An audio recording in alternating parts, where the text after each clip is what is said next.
No, There's no question of admission. Yes, but the fact also is this is the very same CVC, Mr. Sorabji, who was being defended very stoutly in the Supreme Court by the government. Now they're simply saying it's a procedural matter. That's what the law minister said. It's not an indictment of the government. It's a procedural matter. Do you think that's a fair assessment, or do you think the UPA's credibility has taken a big blow, sir? No. I don't think it's a fair assessment to say it's an indictment of the government. Please. What has happened is certain vital facts which have a bearing on the institutional capacity of Thomas to function as a CVC, those vital facts were not before the High Powered Committee, with the result they didn't apply their mind, and that was clearly an error.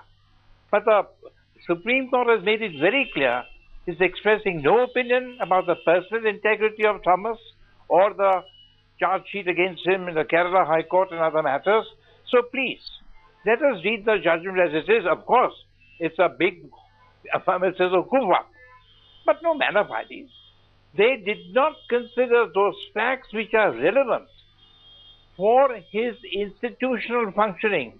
The principle laid down by the court is an institution is more important than an individual.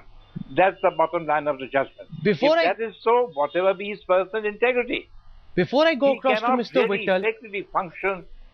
I want to give Ravi Shankar Prasad a chance to respond to both what Dr. Singhvi and Soli Sorabji are saying. Don't attribute malafidis to the government's intention. It is just being struck down purely on legal grounds. So the opposition, the Congress is alleging, is politicizing this judgment. Mr. Prasad.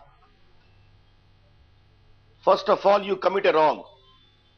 If the matter would not have gone to the Supreme Court, you would have persisted with the matter. Sushma Swaraj as the LOP pointed out this so-called record of Mr. Thomas. Why did not the government take remedial measure? Rahul, you know that when he was appointed, we used to come on television debate in the media. The stand of the Congress was, we will appoint by majority. You remember that? Absolutely. The stand of the government before the Supreme Court, the stand of the government before the Supreme Court was that these decisions are not subject to judicial review also. That is our power. And it was also stated by Mr. Thomas that if MPs can have criminal antecedents, why can't have the CVC? But the larger issue you need to understand, was the Prime Minister being misled, or he allowed himself to be deliberately misled? That is the point I am trying to say. If Sushma ji would not have pointed out, they may have a case. But it was pointed out very clearly and categorically. Even thereafter, before the Supreme Court, they did not say that we are taking remedial measures. Even that was not stated. Are we talking about legalese, or we are talking about the question of political propriety in the question of governance? And you have to read it in the context of what Mr. Chidambaram said. There is lack of ethics in governance. He has on record and said that. Therefore, these larger questions, and let me tell you one thing very clearly and categorically, and we are entitled to draw that inference. And what is that inference? Suspicious circumstances. Why only Thomas? Why not anyone else competent officer? The government was bereft of any good officers. That's the point number one. And point number two, very important, Mr. Thomas was the telecom secretary. He has written to the law ministry seeking advice that the CAG should not have a role in examining it because it's a policy matter. Okay. What the CAG did in 2G, you know it very well.